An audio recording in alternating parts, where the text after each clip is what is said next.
नमस्कार साथियों, स्वागत है आपका हमारे YouTube channel focus IAS PCS पर।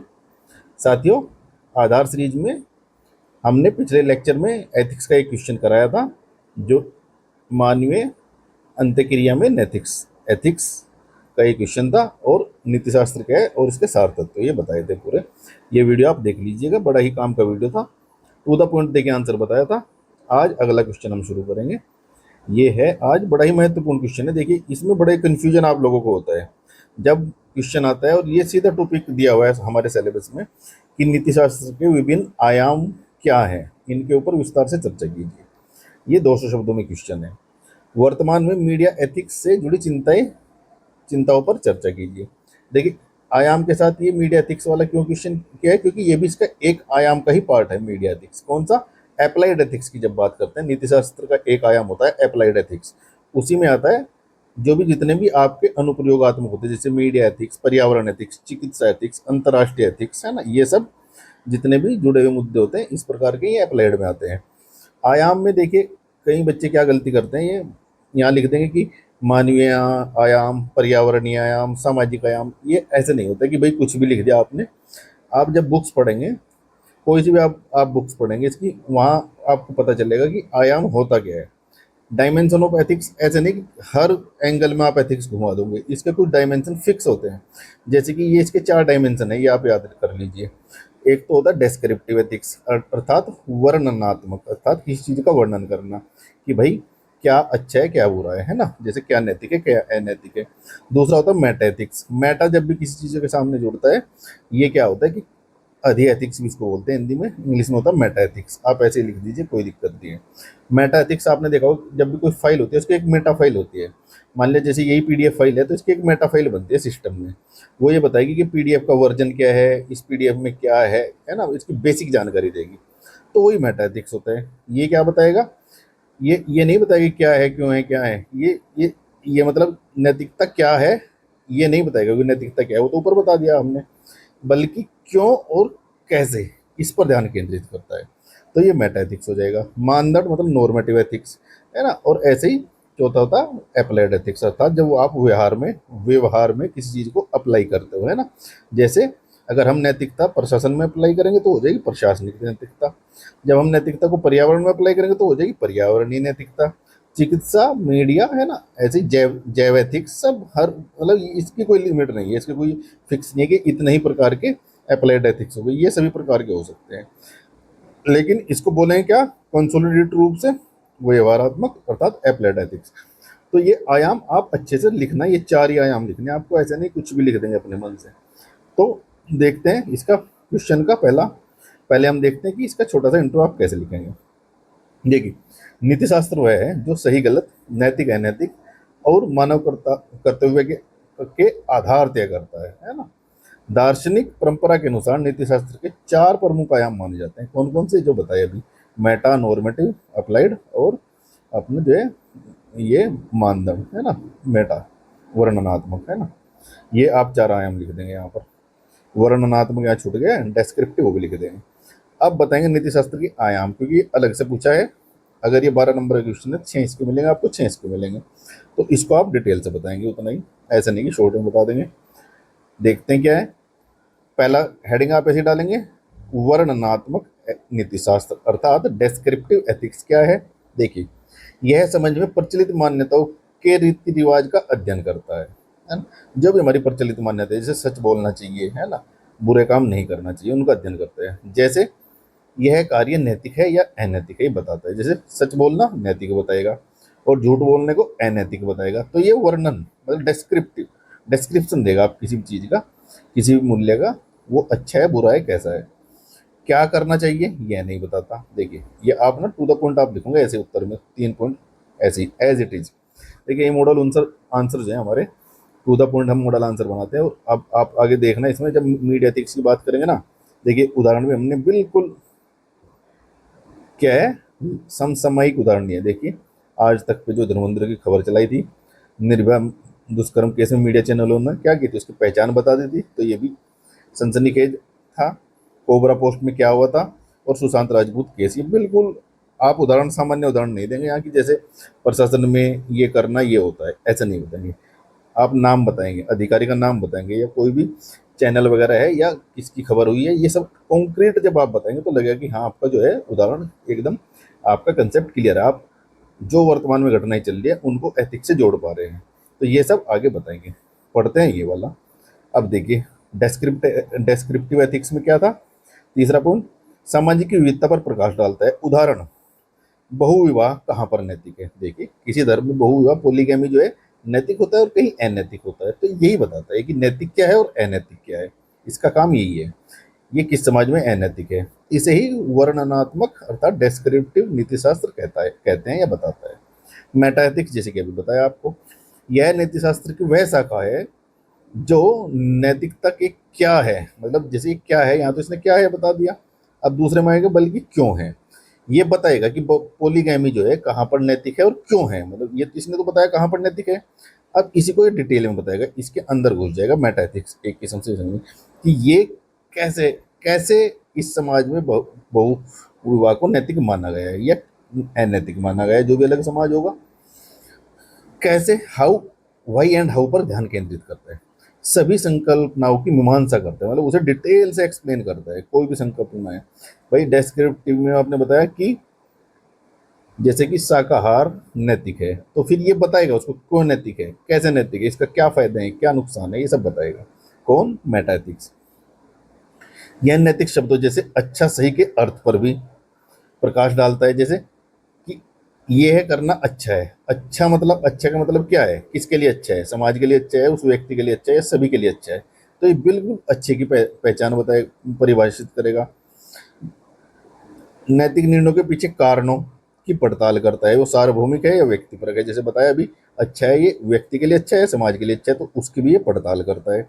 मेटा एथिक्स न कि यह बताता है क्या करना है, मतलब वो तो क्या करना है केवल इतना नहीं बताएगा, ये उससे आगे बताएगा। भाई आपको ये बता दिया मान लिया किसी व्यक्ति को क्या करना है, फिर आपके अंदर क्वेश्चन उठेगा यार क्या करना तो है लेकिन ये क्यों करना है, तो वो जो क्यों करना है वाला जो पार्ट है वो मेटा एथिक्स में आ जाएगा।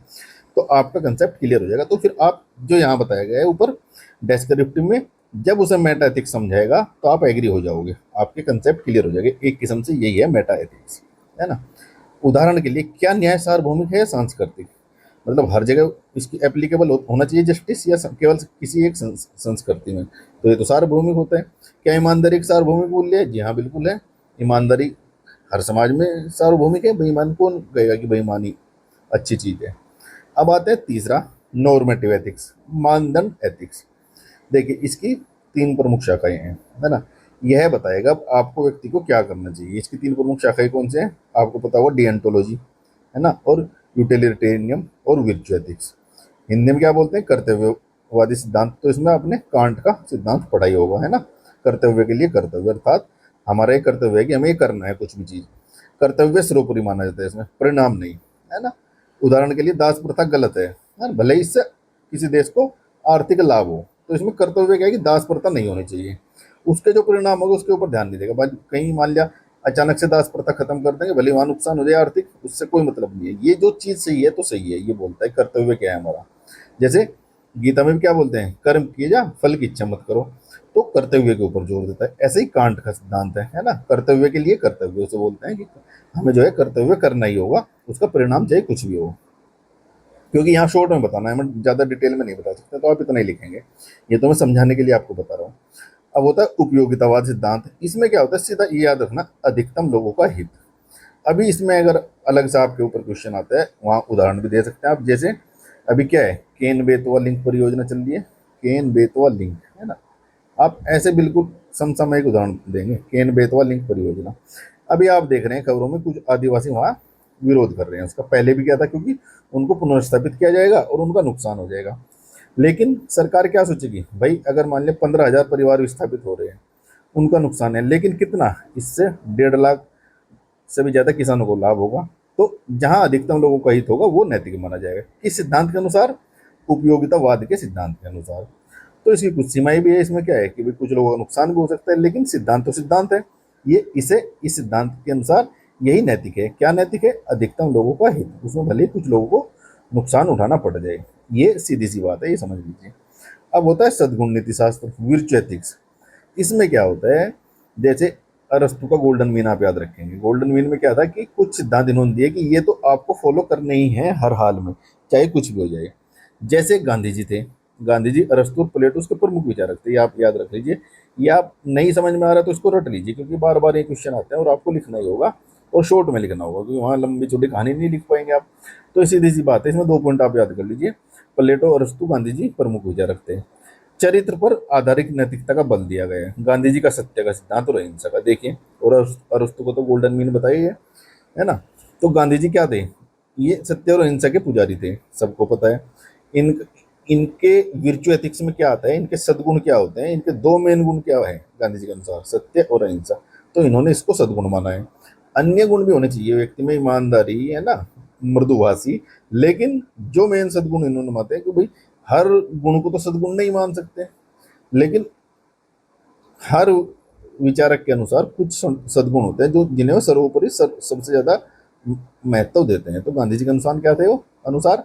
सत्य और अहिंसा। तो यही नॉर्मेटिव एथिक्स है ना। इसकी 3 शाखाएं आपको बता देनी है, बस। ऐसे 4 आयाम है। अब 2 3 3 आयाम पढ़ चुके, चौथा आयाम बताए, ये सबसे आसान है। ये तो कुछ भी नहीं है, अप्लाइड एथिक्स है, जैसे अप्लाइड साइंस होता है। इसमें क्या है? अप्लाई, इसकी अनेक शाखाएं हैं, अनंत शाखाएं हो सकती हैं। जैसे प्रशासनिक नैतिकता, वास्तव इस पहले एक लाइन लिख दीजिए, क्या है ये? वास्तविक जीवन की स्थितियों में नैतिक सिद्धांतों का अनुप्रयोग। तो अब वास्तविक जीवन में क्या है? प्रशासन आएगा, जो प्रशासन से जुड़े लोग हैं उन्हें प्रशासनिक नैतिकता उनका अनुपालन करना चाहिए। पर्यावरण वाले पर्यावरण वाले के ऊपर ध्यान देंगे। जब पर्यावरण नैतिकता की बात आएगी तो क्या होगा? पेड़ लगाना, वनों को नहीं काटना, है ना। विकास क्या, विकास और विकास जब हम कर रहे हैं तो वहाँ क्या है? पर्यावरण के ध्यान रखेंगे। इम्पैक्ट, इन्वायरमेंट इम्पैक्ट एनालिसिस, ये आप लिखिए यहाँ पर, जो GS3 में लिखते हैं, ये करेंगे। चिकित्सा नीति शास्त्र क्या है कि भाई लोगों का खर्च कम हो, अनावश्यक जो बिना मतलब के ऑपरेशन कर देते हैं वो नहीं होना चाहिए, लोगों को लाभ मिलना चाहिए। भाई किसी के पास पैसे नहीं है तो उसे भी चिकित्सा का अधिकार होना चाहिए। तो यही चिकित्सीय नैतिकता है। डॉक्टर का की नैतिकता क्या है? सबसे ऊपर उसे क्या रखना चाहिए? पैसा या मरीज की जान? मरीज की जान ऑब्वियसली। तो ये सब नैतिकता इसमें आ जाएगी चिकित्सा के फील्ड में, मेडिकल फील्ड में। ऐसे मीडिया एथिक्स है। मीडिया एथिक्स में क्या है? भाई केवल सनसनीखेज खबरें देना उनका काम थोड़ा ही है। देखिए, प्रॉफिट कमाना उनका काम है, लेकिन उससे भी ज्यादा उन्हें क्या देखना चाहिए? राष्ट्र का कल्याण, लोकतंत्र का चौथा स्तंभ के रूप में उनकी भूमिका होनी चाहिए। तो आज मीडिया एथिक्स गिरता जा रहा है, तभी सब विभिन्न चैनल जो है अपनी इंसल्ट करा रहे हैं। कोई गोदी मीडिया बोलता है, कोई कुछ बोलता है उनको। तो ये मीडिया एथिक्स भी अप्लाइड एथिक्स का एक पार्ट होगा। तो क्वेश्चन का फर्स्ट पार्ट हो गया। सेकंड पार्ट था कि मीडिया एथिक्स से जुड़ी चिंताएं। अब चिंताएं तो आपको सबको पता है कि TRP है, झूठी खबरें करते हैं, प्रचार करते हैं, पेड न्यूज है, ये सबको पता है। लेकिन एक एक उदाहरण नहीं देंगे तब तक आपको दूसरों से अच्छे अंक नहीं मिलेंगे। जैसे फेक न्यूज और दुष्प्रचार। अब इसको एक्सप्लेन करने की ज्यादा जरूरत नहीं है आपको, ये अपने आप में सेल्फ एक्सप्लेनेटरी है। एक लाइन लिखनी है तो 1 पॉइंट ही लिख दीजिए। लोकतंत्र, चुनाव और सामाजिक सद्भाव पर नकारात्मक प्रभाव पड़ता है इनका, किसका? फेक न्यूज और दुष्प्रचार का। उदाहरण के लिए आज तक चैनल ने क्या किया था? धर्मेंद्र जो थे फिल्म एक्टर, उनकी मृत्यु की झूठी खबर चला दी थी, नोट में चिप चला दी थी, है ना। तो ये इस प्रकार की खबरें नहीं चलानी चाहिए। TRP आधारित सनसनीखेजी, क्या करते हैं? इनको TRP दिखती है केवल, ये चिंता ही बतानी है ना, तो चिंता ही बता रहे हैं हम। पीड़ित की गोपनीयता उजागर करना, आर्टिकल 21 का उल्लंघन है, अनुच्छेद 21 का। जैसे कि निर्भया जो रेप केस हुआ था, दुष्कर्म केस, उसमें इन्होंने मीडिया चैनल में क्या किया? उसका फोटो ही दिखा दिया। तो ये गलत है भाई, TRP के चक्कर में ऐसा नहीं करना चाहिए। पेड न्यूज और कॉरपोरेट प्रभाव, ये तो आपको पता ही है आजकल क्या है। बड़े बड़े कॉरपोरेट घराने न्यूज चैनल खरीद लेते हैं और फिर अपने हिसाब से न्यूज छापते हैं या बताते हैं, पब्लिश करते हैं। समाचार की निष्पक्षता और विश्वसनीयता प्रभावित होती है इससे। उदाहरण के लिए कोबरा पोस्ट का ऑपरेशन 136 ये दिखाएंगे, 2018 में होता है, इसका नाम था। इन्होंने एक ऑपरेशन किया था। स्टिंग रिपोर्ट में दावा क्या किया गया था कि बड़े मीडिया समूह या चुनाव या राजनीतिक लाभ के लिए पैसे लेकर पक्षपाती खबर दिखाने के लिए तैयार थे। इन्होंने एक स्टिंग ऑपरेशन किया था, कई चैनलों से मिले थे, उन्होंने कह दिया था कि हाँ इतने पैसे दो, हम आपकी न्यूज चला देंगे, भले वो झूठी खबर है। तो ये एक एग्जाम्पल आप देंगे। चौथा देंगे मीडिया ट्रायल। ये तो आजकल तो हर जगह होता है। जैसे कि सुशांत राजपूत के केस में हुआ था, जो रिया चक्रवर्ती थी उसको मीडिया चैनल ने दोषी ठहरा दिया था बिना सोचे समझे। मतलब ये क्या है कि बस न्यायालय की इंतजार नहीं करेंगे, अपनी ही खबरें चला देंगे और किसी को भी बदनाम कर देंगे, है ना। तो इससे क्या होता है, न्यायपालिका प्रभावित होती है। तो आर्टिकल जो 50 है हमारा, कार्यपालिका और न्यायपालिका में विभेद होता है, अलग अलग स्वतंत्रता होती है, तो वो प्रभावित होता है। सुशांत राजपूत का केस देंगे, इसमें तो हजारों केस हैं, आप मिल जाएंगे आपको। अब एक छोटा सा निष्कर्ष देंगे, नैतिकता के आयाम मनुष्य में नीति शास्त्र की समझ विकसित कर उस उसके आचरण को सही दिशा देते हैं। भाई ये समझ विकसित कैसे होगी, अगर देखिए आपको उपयोगितावाद सिद्धांत पता है तो आप समझ जाओगे, बिना मतलब में सरकार की बुराई नहीं करोगे। केन बेतवा लिंक पे अगर आप इस सोच को समर्थन दे रहे हो कि भाई उपयोगितावाद सिद्धांत है, देखो अधिकतम लोगों का हित करना ही कल्याणकारी है, तो आप वो मानोगे। या आप कर्तव्य का सिद्धांत का पालन करते हो तो आपको ये लगेगा चाहे कुछ मुझे मुझे अपने कर्तव्य का पालन करना चाहिए, अर्थात नैतिक मूल्यों का पालन करना चाहिए, उनका परिणाम चाहे कुछ भी हो। तो आपके अंदर एक नीति शास्त्र की समझ विकसित होती है और आचरण को एक दिशा मिलती है जब आपके कंसेप्ट क्लियर होते हैं। मीडिया व्यवहार में भी नैतिक मूल्य जैसे निष्पक्षता, वस्तुनिष्ठता और जिम्मेदारी अनिवार्य है ताकि लोकतंत्र का चौथा स्तंभ मजबूत बना रहे। तो इतना सा आप छोटा सा निष्कर्ष देंगे। ये क्वेश्चन आपका हो गया। देखिए ये इंग्लिश हिंदी दोनों में है और ये हमारी टेस्ट सीरीज चल रही है दोस्तों एथिक्स की। अगर आपको जुड़ना है 9811504781 से संपर्क कर सकते हैं। ये मैं दिखा देता हूँ, इसका ये शेड्यूल है। अभी तक ये 1 2 3 टेस्ट हो चुके हैं, आज चौथा टेस्ट दिया गया। अगर आपको जुड़ना है तो आप हमारे नंबर पर संपर्क कीजिए व्हाट्सएप पर 9811504781 पर। ये हमारी एक प्रीलिम्स की टेस्ट सीरीज चल रही है, उसमें प्रीलिम्स की गारंटी है आपको पास हो जाएगा, क्योंकि उसमें हम देखिए इस प्रकार से क्वेश्चन कराते हैं। ऐसे बिल्कुल मल्टीपल स्टेटमेंट वाले होंगे, मैचिंग के क्वेश्चन भी होंगे उसमें, है ना, और सिंपल क्वेश्चन भी होंगे और हार्ड क्वेश्चन भी होंगे, जैसे अभी यूपीएससी पूछ रहा है। और ये हमारा निःशुल्क है, आप हमारे टेलीग्राम चैनल से जुड़ जाइए। यहाँ करंट अफेयर वीकली दिया जा रहा है आपको, 2 वीक का दिया जा चुका है जुलाई का, तीसरे वीक का भी दे दिया जाएगा और टू द पॉइंट होते हैं। और इसमें सबसे बढ़िया बात है क्या है कि मेंस के पॉइंट अलग मिल जाएंगे आपको, प्रीलिम्स के पॉइंट अलग मिल जाएंगे, ये देखिए, है ना। और उसमें प्रैक्टिस क्वेश्चन भी मिल जाएंगे डेली। जितने भी वीकली खबरें होती हैं टॉप 10 टॉपिक दिए जाते हैं और शॉर्ट में आपको दिए जाएंगे। इसके लिए आप हमारे Telegram channel focus IAS PCS से जुड़ जाइए। कोई भी टेस्ट सीरीज से रिलेटेड क्वेरी है तो इस नंबर पर संपर्क कर लीजिए 9811504781।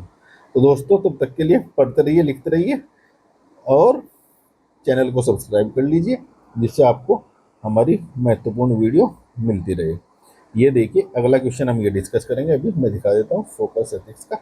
कल की वीडियो में भी एक बड़ा ही महत्वपूर्ण क्वेश्चन डिस्कस करेंगे।